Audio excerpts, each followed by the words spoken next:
So today we're going to turn from the analytics and the positive analysis of international trade to the normative analysis of international trade. And we're going to bring our tools of welfare analysis to thinking about how we evaluate international trade. Okay? So we're going to start by talking about the welfare impacts of trade, of international trade, and how that helps us think about the debate over free trade. Now, we showed what we're going to start with is the standard model. And the standard model is going to show us that free trade unambiguously raises social welfare. And the intuition, I'll do the graphics in a second. The intuition is pretty clear, which is international trade allows for new opportunities where people value goods at more than what they cost to produce. Anytime you have a new opportunity which allows people to value a good at more than it's produced, you raise welfare. It's that simple. So let's actually see it graphically. Let's go to the market for roses. Okay? In figure 19.1, we have the market for roses under autarky. Remember our word for no trade. You've got, and let me be very clear. This figure and the figure I'll show, now doing international trade, we have to be very clear on what kind of figure we're looking at. This is the figure for the U.S. rose market. Okay, we're going to look at different figures, different countries, and different goods. So it's important to keep track. This is the figure for the U.S. rose market. And this is, in figure 19.1, we have what's that market look like before trade? Well, before trade, you have a domestic demand for roses, a domestic supply for roses. You get an equilibrium price, PA, and an equilibrium quantity, QA. And you end up with a consumer and producer surplus of the type we derived a few lectures ago in a standard market. Now, let's imagine we open up to international trade, and let's imagine that comparative advantage is such that the U.S. imports roses. Remember, last time we were talking about a two-good model, like computers and roses. Now we're just focusing on the market for roses. But let's say that two-good model delivered the outcome that the U.S. would import roses, as it implied last time. What would that do? Well, imports do not affect domestic demand and supply. Domestic demand has not changed. People still want roses. Domestic supply has not changed. The marginal cost of producing a rose has not changed just because we can now import them from Colombia. What's changed is the equilibrium price, which is now essentially we have lowered the price by incorporating a new source of outside supply. Okay? Another way you could do this, it's not, you could ask, well, where's this new line come from? Imagine, you could, if you want, imagine a new line which is below the domestic supply line, which is domestic plus international supply. That would be a line parallel to the red line, and that would intersect domestic demand at the price PW. So think of a new supply curve below that. But that's not really true, so we don't draw it. But that's sort of a way to think about how we get to this new price. That by allowing in cheap roses, you've lowered the price, and basically people can have more roses. So now at that new price, people want C sub T roses. At that new lower international trade price, people want C sub T roses. Okay? And now we're going to assume that world supply, here's an important assumption. Okay, this is a very important assumption often made in trade models. World supply is perfectly elastic with respect to domestic markets. Let me restate that. We're assuming that world supply is perfectly elastic with respect to domestic markets. That is, this is what we typically call a small open economy model, small country open economy model. We're assuming the U.S. is so small that demand from the U.S. can't actually affect the underlying supply of roses. Now, that's not true for many markets. The U.S. is that big. But just think about a case where the U.S. is a small enough share of the world market that basically it's a bunch of, that it's basically like facing a market with a perfectly competitive, a perfectly elastic supply curve. So basically, the key point is we're going to assume the production of roses in the U.S. doesn't impact world supply. And that's probably true in roses, right? Because we're a small producer of roses. So how many roses the U.S. produced didn't really matter for world supply. It's certainly not true in computers. And it's sort of unclear about oil. Okay? You know, most oil comes from outside the world, but we do produce some oil here in the US. But for roses, it's a pretty fair assumption. It's pretty fair to assume that the domestic supply of roses is trivial relative to the world supply of roses. So we get this flat supply curve. So what do we get? Well, the US consumers now want, that should be a Q, by the way. That should be a Q sub T. So the US consumers now want, change that from C sub T to Q sub T. The US consumers now want Q sub T roses, okay? But at that new low price, domestic producers don't want to supply Q sub T. Remember, domestic producers have to respect their supply curve. They only want to produce where price equals marginal cost. So they're going to produce Q sub T. Oh, I'm sorry, that's what I got backwards. Yes, I'm sorry, that is C sub T. That's what I missed. Scratch what I said earlier. C sub T is domestic quantity demanded. Q sub T is domestic quantity produced. That's what I got wrong. So leave it C sub T. I was wrong about that. Q sub T is domestic quantity supplied. C sub T is domestic quantity demanded. Okay? Consumers at this new low price want C sub T. Producers want to produce Q sub T. What's the difference? The difference is the roses that come from other countries, which we call imports. So the dynamics are, we open the market to Colombia. Because of that, the price of roses falls. At that lower price, consumers want C sub T roses.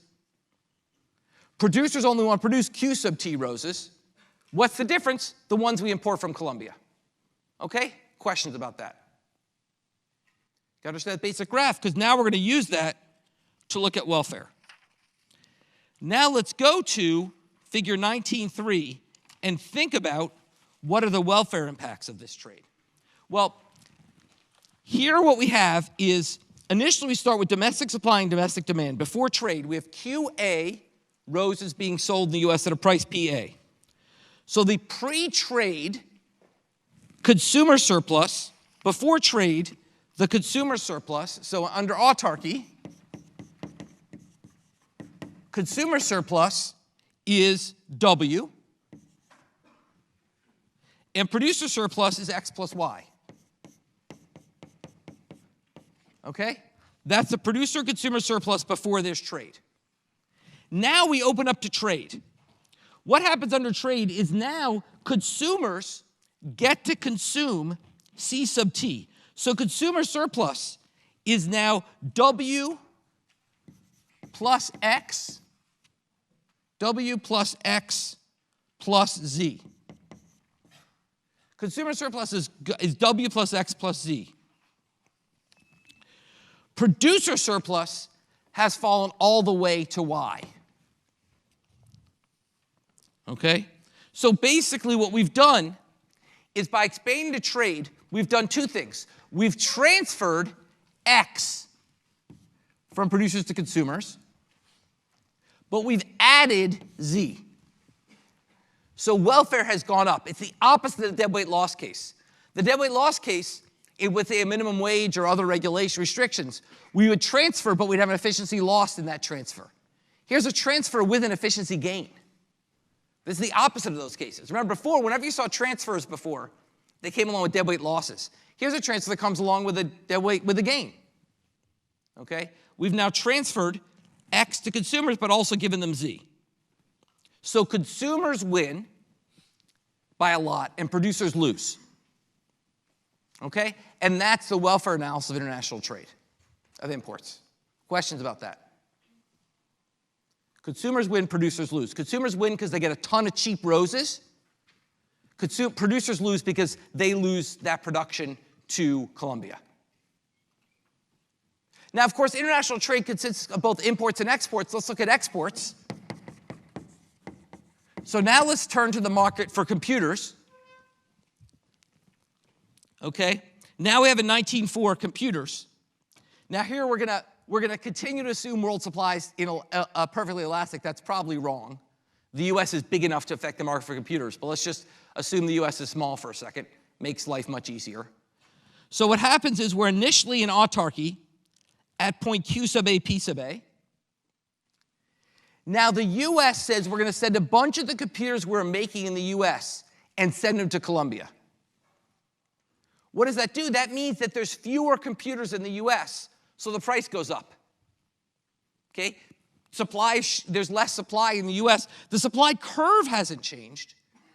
Underlying marginal costs haven't changed. It's just that they're taking some of those computers that they used to produce for the US and produce for Colombia. As a result, you move up the supply curve to the new higher price PW.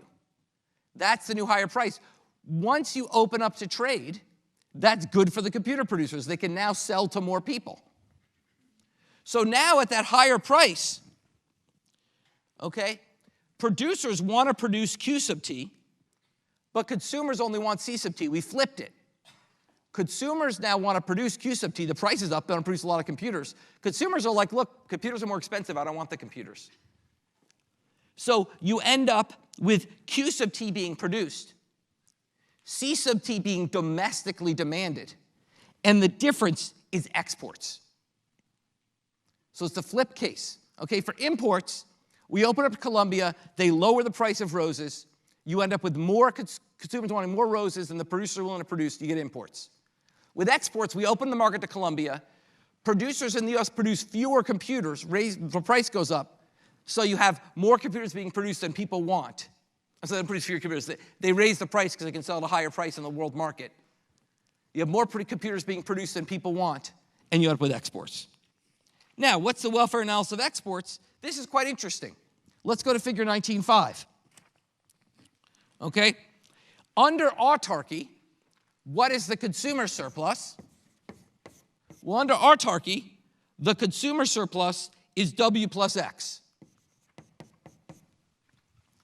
And what is the producer surplus? It's Y. Now what happens under trade? Well, under trade, you move from PA to PW. So consumer surplus shrinks. It's only W. Consumers aren't getting as much surplus because they're paying more for computers. But what's producer surplus now? Well, it's X plus Y plus Z. So we have the flip case. Now we've transferred surplus from consumers to producers. And producers have also gotten Z. So it's a transfer with a gain.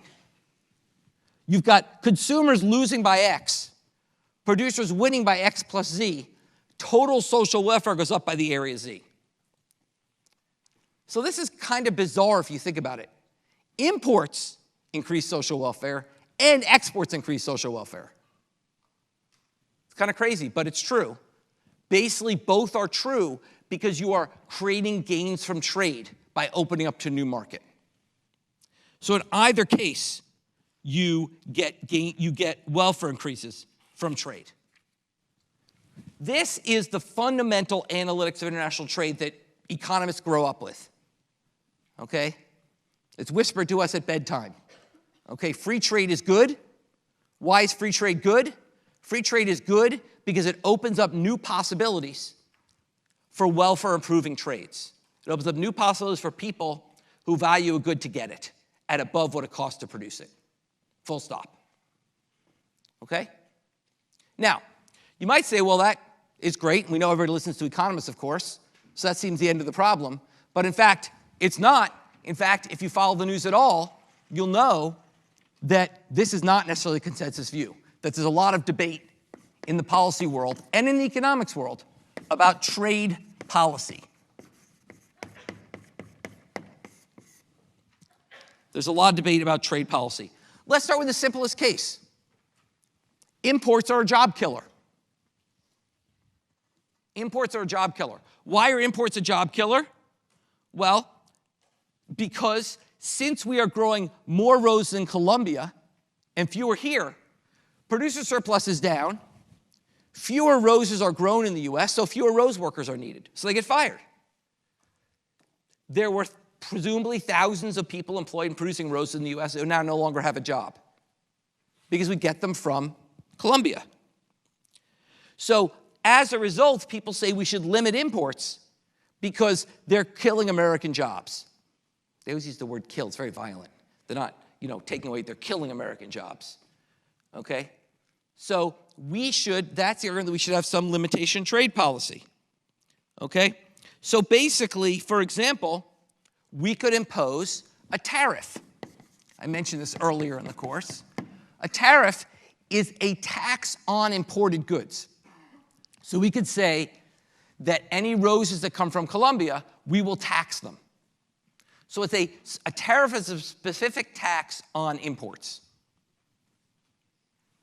Well, as I'll show you in a minute, but I think your intuition could tell you already, this turns out to be a bad idea because while it does help producers, it hurts consumers more.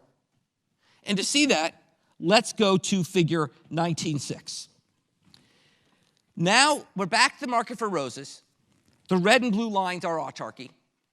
Under world trade, we went down to PW, and we imported the difference between Q1 and C1. Okay, slightly different magnitudes here. So once again, under world trade, we went from the initial equilibrium down to PW. Producers only produced Q1, so a lot of jobs got lost. Consumers wanted C1, so you had a lot of imports. Now we impose a tariff. Well, what does the tariff do? It raises the price of Colombia-specific roses. In particular, if the tariff was the exact difference between between the initial price, it's not marked here, but PA, where the red and blue lines intersect. If the tariff was the actual difference between PA, the autarky price, and the world price, then you'd shut down imports. There'd be no reason to import them because you get them for the same price in the US.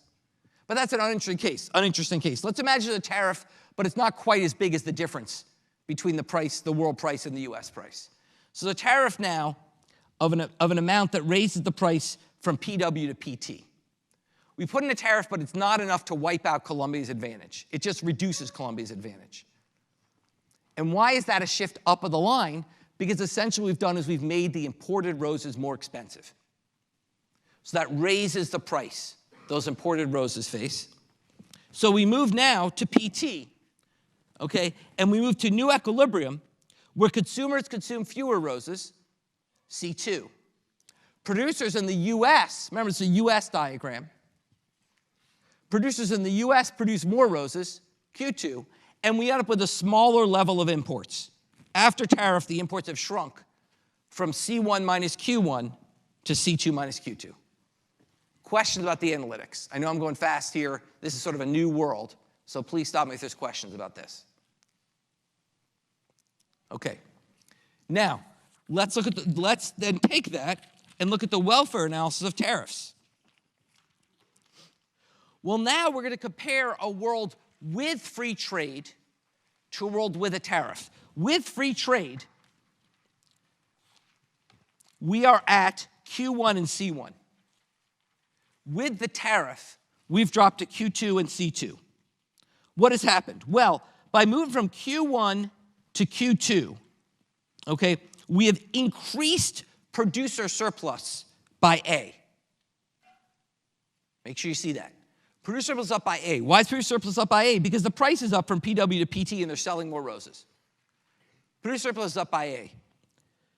Consumer surplus, however, has fallen by B, C, so consumer surplus has fallen by all of A, B, C, and D. Consumer surplus is down by the entire trapezoid A, B, C, D. That's all come out of consumer surplus. That's all sales that were under the demand curve above the price that are now gone. Okay, so can people see that whole trapezoid? I've added 4 letters, but it's really just one trapezoid. That whole trapezoid's gone. Okay, because that's the area under the demand curve above the price that's now no longer there. So consumers have transferred A to producers, but they've lost A plus B plus C plus D. Now here's the extra wrinkle. C is different than B and D. C is not deadweight loss. Normally you say, well, if producers didn't gain it and consumers lost it, it's deadweight loss. But what have we forgotten here? What's the other party in play here?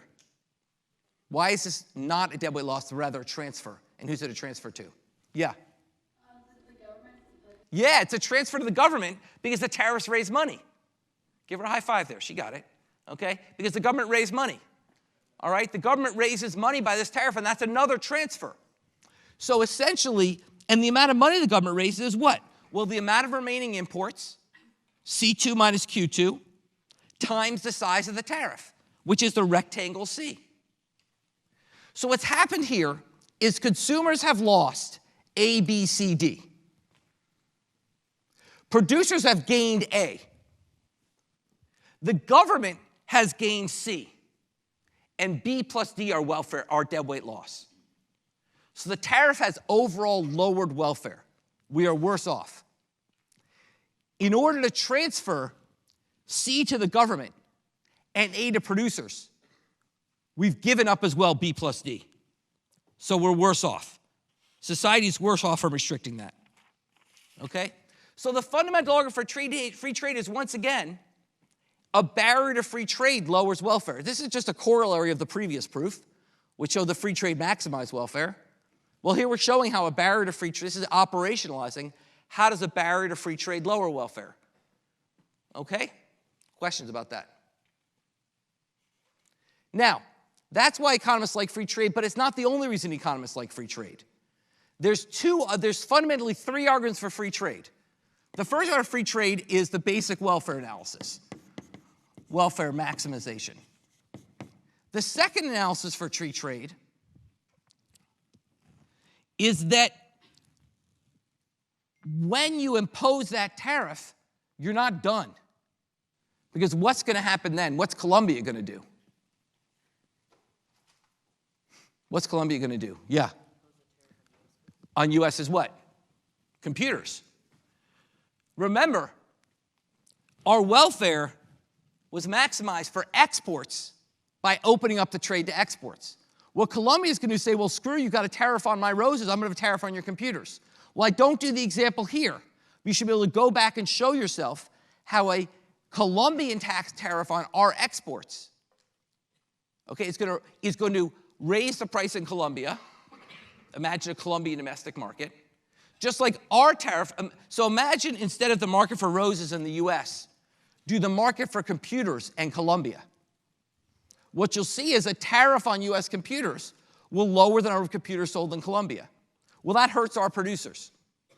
So by imposing this tariff and starting a potential trade war, which isn't nearly as cool as it sounds, okay, by starting a trade war, what we've done is essentially hurt not only our consumers, we've also hurt our producers. Remember, the whole idea was to help our producers. But by helping the rose producers, we've now hurt the computer producers. So it's not even clear we raise producer surplus at all. We clearly lower consumer surplus. It's not clear we raise producer surplus at all. Okay? So first of all, the welfare analysis is even stronger than you think. Because you're missing the fact that if there's a trade war, our exporters get hurt too. Second of all, what have we forgotten in our typical American fashion? That there's other people out there in the world that matter too. Okay? And just as free trade makes us better, it also makes other countries better. So you could redo this whole analysis I've done. You guys have plenty of free time. Do it for fun sometime. Read this whole analysis I've done from Colombia's perspective and show how opening up to trade to the US made Colombia better off. It increased consumer surplus more than producer surplus for computers. Okay? And, for reduced consumer, for computers. And basically, and for roses, society also is made better off. You can do the same flip of the analysis and show that free trade helped Colombia too. So even if you don't buy the welfare maximization argument, even if you don't buy the trade war argument, if you care at all about people around the world, then that's another argument for free trade. You're not only helping us, you're helping everyone else. Okay? I have never seen that as vividly as when I went to Vietnam. I talked about the Vietnam rice example a few lectures ago. You know, Vietnam was in a really horrific war with the US, and it's an incredibly moving place to go for that reason, especially people of my generation lived through that war. But they love Americans. And you ask why? They said, because we were a desperately poor, starving country until you opened to free trade in 1994. Bill Clinton's their hero. When you opened to free trade in 1994 and allowed us to export our rice to America, it massively increased our wealth levels.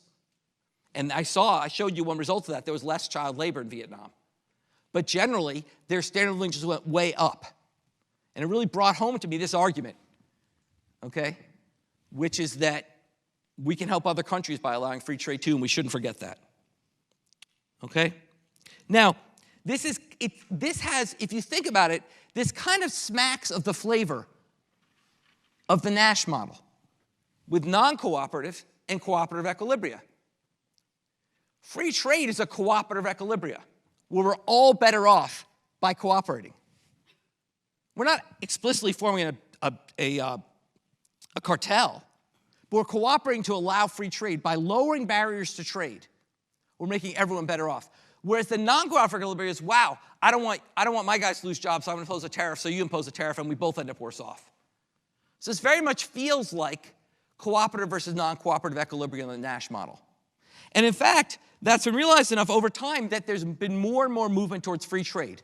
So if you look at the decades from really World War II all the way up to about 2017, was a steady movement towards free trade around the world. There were arrangements, and the way that was done was by a number of rules that were set up to impose free trade. Essentially, the companies got together and formed a cartel. And they said, look, we're going to make sure we trade freely with each other by setting up rules that don't allow any one country to impose tariffs and start a trade war. So it's like a unilateral disarmament among countries. There were agreements. There was the World Trade Organization was set up, which is trying to promote free trade by setting rules that have trade be free around countries. There was, very importantly in the US, NAFTA, the North American Free Trade Agreement, which was once again signed in the Clinton administration, okay, which established virtually tariff-free trade between Canada, the US, and Mexico. And a number of other free trade agreements were negotiated around the world. And once again, let me be very clear. What's stunning from my perspective is that it was Democrats as well as Republicans who were into this. When I grew up, Democrats were against free trade and Republicans were for it. That changed. Bill Clinton really led the charge. So really we had a world where there was sort of a universal consensus for free trade. Okay? Now, I'm not saying, I shouldn't say universal. There was a lot of movement. Plenty of people were upset about it for various reasons. I remember my sister graduated University of Chicago in 1999, and Bill Clinton was the presidential speaker, and a bunch of people wouldn't shake his hand because they didn't like the free trade deal he'd signed. I thought that was pretty intense. So basically, it wasn't a universal agreement, but certainly there was a large movement in that direction for many, many decades. And that completely reversed. And it reversed, it was starting to reverse pre-COVID, and it's really reversed post-COVID. Okay? And basically, we are now moving away from that. President Trump put in a lot of anti-trade provisions, in particular a large tariff on Chinese goods. And to be honest, President Biden has kept a lot of it. I mean, he got rid of some of it, but he's kept more than he's gotten rid of in terms of international trade restrictions. So it's sort of that we've gone from a very rapidly from a consensus for international trade to one against, and COVID made it much, much worse. Why did COVID make it much, much worse? Because COVID exposed the problem with international trade, which is it creates interdependencies in production chains. You often heard the term supply chain as a problem, what was going wrong during COVID. Because of free trade, we created production processes that were integrated around the world. And when trade shut down during COVID, those supply processes sort of collapsed. The most vivid example, semiconductors. Semiconductors are the core of every modern thing we own, from our cars to our phones to now in toilets and everything, okay? And basically, as I think I mentioned before, 75% of all semiconductors are produced in Taiwan, okay? And we couldn't get them all of a sudden. And the US, and we saw prices for cars go through the roof. I don't know if you know, but during COVID, price for cars went up 2 or 3 times. It was largely just because of the shortage in semiconductors, okay? So now there is basically a lot of people arguing against free trade. And what are their basic arguments, okay? So why do people oppose free trade? Well, one argument is the new one I mentioned, which is sort of supply chain dependencies.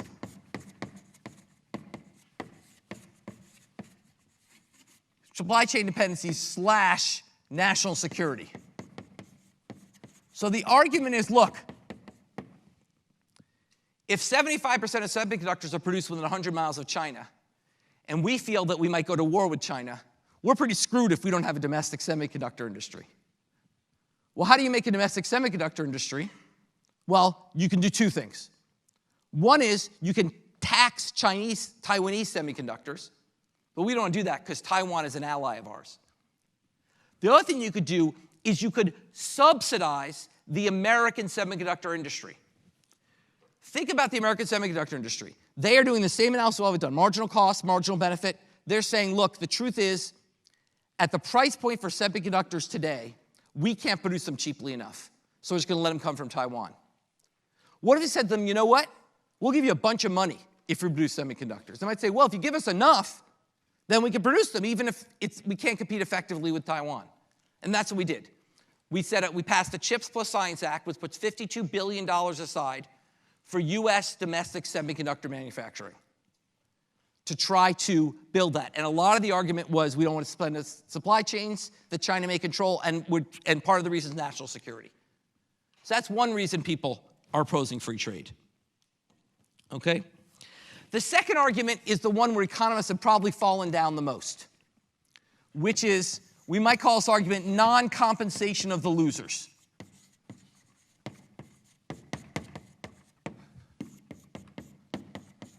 The basic argument for free trade that I grew up with runs as follows. If you allow imports, consumers will gain more than producers will lose. As long as we take some of that extra and transfer it back to producers, everybody wins. Let's go up to here. Imagine that we move, this is with trade. We move to trade. Remember, trade took consumer surplus from W to W plus X plus Z. Producer surplus from X plus Y to Y. What if we took the X from consumers and moved it over here? Well, then what happens? Consumers are better off. They still have W plus Z. Producers are no worse off. They're the same as they were before. So we can make everybody better off. We can create no losers from free trade by simply taking some of the extra benefits they're created and giving them to the losers. It's theoretically brilliant. It's a great way to argue why free trade's good. Because as long as the winners win by more than the losers lose, you can take some of the winners' winnings and give it to the losers, keep them whole, and everybody's better off, or at least no worse off.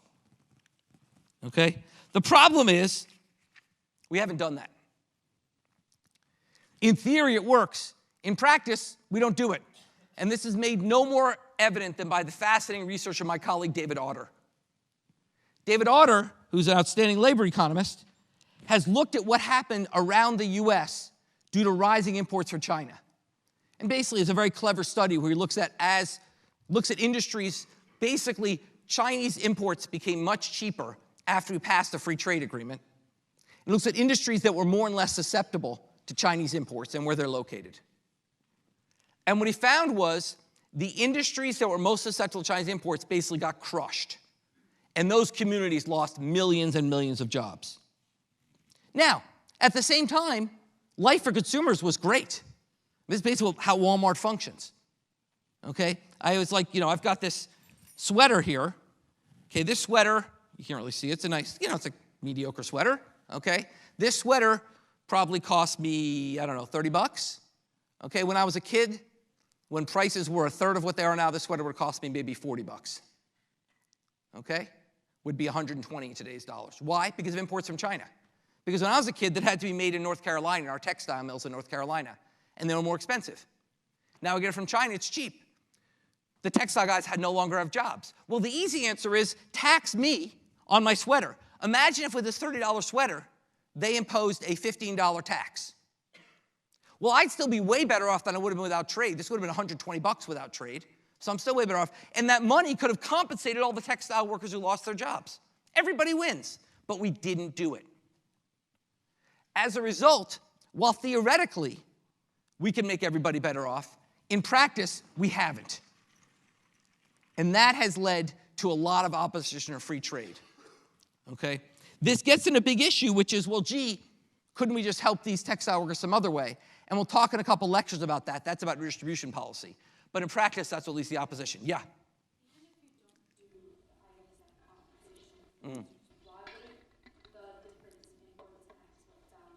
That's a great question. So that's the other argument for free trade. Actually, I should put that as another argument. This sort of relates to the trade war argument for free trade, which is that basically the idea is economists say, here's another way to think about this. The road workers lose their jobs. If we train them to be computer workers, then everybody's better off. The road workers move into a better sector. Computer workers make more than road workers. Consumers in the US get cheaper roses. Everybody wins. So the way you could do this is by literally just retraining workers. But that takes money, and we didn't do it. And a lot of workers, turns out, it's hard to become a computer programmer, okay? Or be electrical engineer, or, I mean, you're all studying to do that. Okay, it's hard for these people who didn't grow up with proper education or work in the road sector to do that. So as a result, in theory, you can do that. In practice, we didn't. So that's that's a second big reason people oppose free trade. And the third reason people oppose free trade, I already talked about last lecture, which is socially damaging comparative advantage. And I talked about that last lecture with Chinese battery plant and the fact they built this battery plant, and since they have no environmental regulations, the stuff leaked and killed a bunch of people. Okay? That's the third issue. Finally, the last issue, and the most controversial, is trade as a foreign policy tool.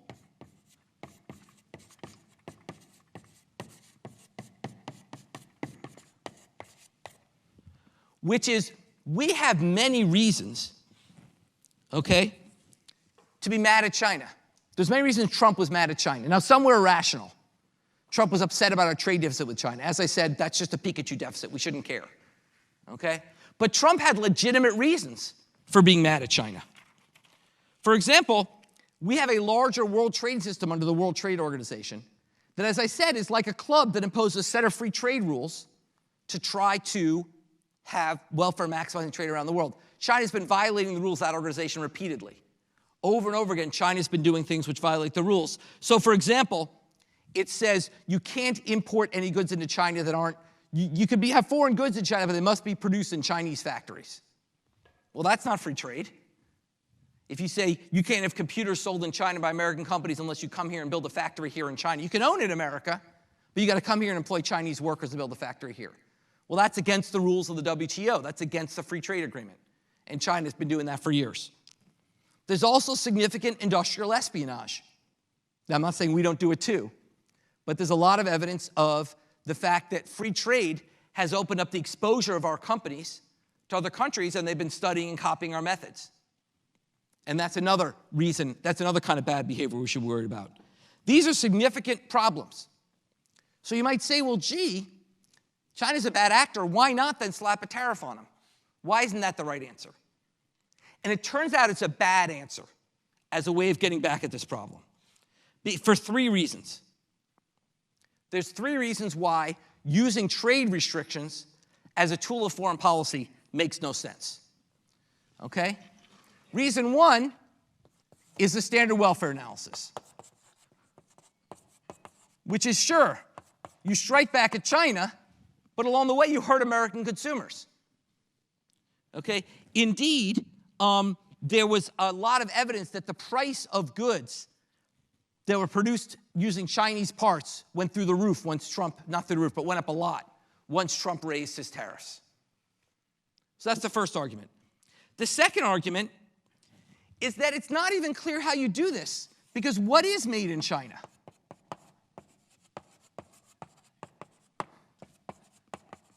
Take a car where the construction of the body's in the US, but all the components come from China. Is that a Chinese good or an American good? And if you impose a tariff on that, you're hurting American car companies. They use that as an input in their production, which will kill American jobs. So you're actually, the idea of a tariff is to protect American jobs, but the tariff doesn't make it more expensive, the inputs that Americans need for their jobs. You actually hurt American jobs. Okay? So that's the second argument. The third argument is you need coordination. which is the US isn't the only party that trades with China. The US is not the only party that trades with China. So suppose you're trading your Pokemon with your friends, but your friend has a bunch of people he's trading with, and you decide because your friend pissed you off you won't trade with him. He'll just trade the cards to someone else. Now, he might not get quite as good a deal, but he's not suddenly like he can't trade his cards. He's just got to trade them with someone else. And basically, that's what happened, is China just started selling their goods to other countries.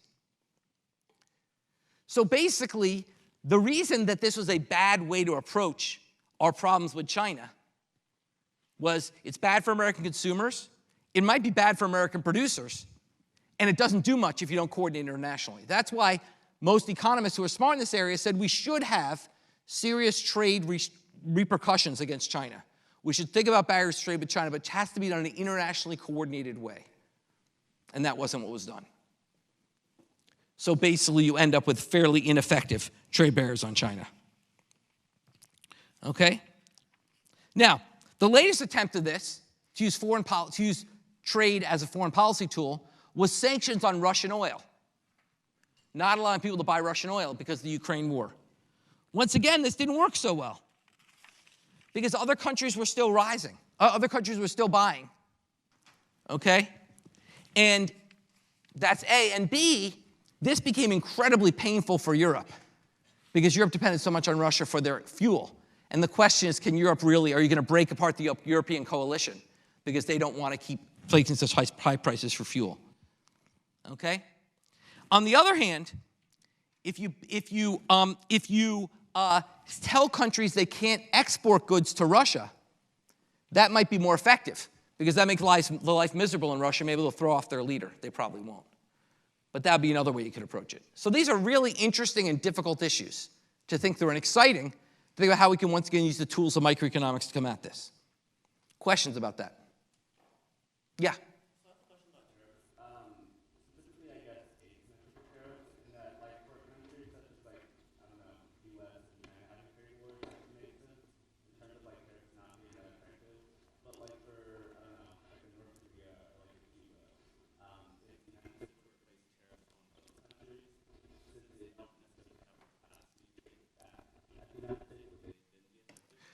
It's a great point. So the trade war, you're asking about this argument.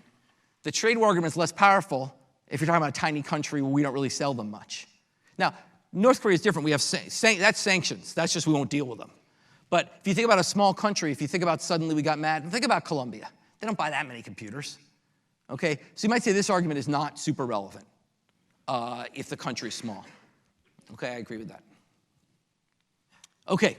Let me talk about one other, since I haven't been controversial enough today, let's talk about one other non-controversial topic, which is immigration.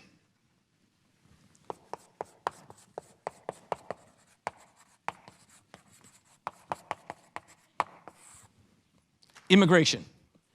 The same set of principles that applies to free flow of goods applies to the free flow of workers. So look at figure 19.8. Think about producing fruit in the US. Okay? Originally, under autarky, we have L1 workers producing fruit at a wage of W1. Now, if we allow immigration, that shifts out. The supply of workers shifts out. Now we have S2 workers at a lower wage. Well, what does that do to the market for fruit? Well, let's go to figure 19.9. So this is, 19 is not the market for fruit. This is a bit unclear. 19 is the labor market for people producing fruit. Very clear. 19.8 is the labor market diagram in fruit production. 19.9 is the fruit market. Well, what's happened? I just showed you in 19.8 that the wage went down. If the wage goes down, marginal cost goes down. So the supply curve shifts out from S1 to S2. What does that do? It allows more fruit at a lower price. So this is why economists generally favor relatively free immigration. Because by having immigrants come in and do jobs, we allow goods to produce more cheaply, and it creates consumer surplus. Okay? On the other hand, figure 19.8 is why many people in America don't like immigration, which is the wage falls. So it's once again a standard trade-off, much like trade. By allowing immigrants in, we allow more consumer surplus through cheaper fruit, but we lower the wage that workers get in the fruit-producing sector. And I don't need to go through the graphs to show you that the former dominates the latter. Overall, we're better off with immigration. Now, we're only overall better off immigration, however, if we can make some mechanism to compensate the losers. If we, for example, said, well, look, we're now going to tax fruit. Fruit's cheaper. We're going to tax fruit and give the money to the former fruit producers, then that would work. But we're not doing it. We're not doing anything to help those fruit producers. Okay? So the question is, how big a problem is this? And there's actually a number of really good studies of how does immigration affect domestic wages and prices. What they find is more immigration does lower prices. What they also find is more immigration doesn't much lower, has, if anything, a negligible effect on the wages of US-born workers. Relatively small effect. Which could be for two reasons. One reason could be because of elasticities. The other could be because they're in sectors that people don't want to work in. People don't want to pick fruit. They don't want to work at the gas station or the 7-Eleven. Okay? So basically, this is, one reason I'm not lowering wages is because these are jobs people didn't want. Okay? But here's the fascinating fact. One group does get hurt by more immigration.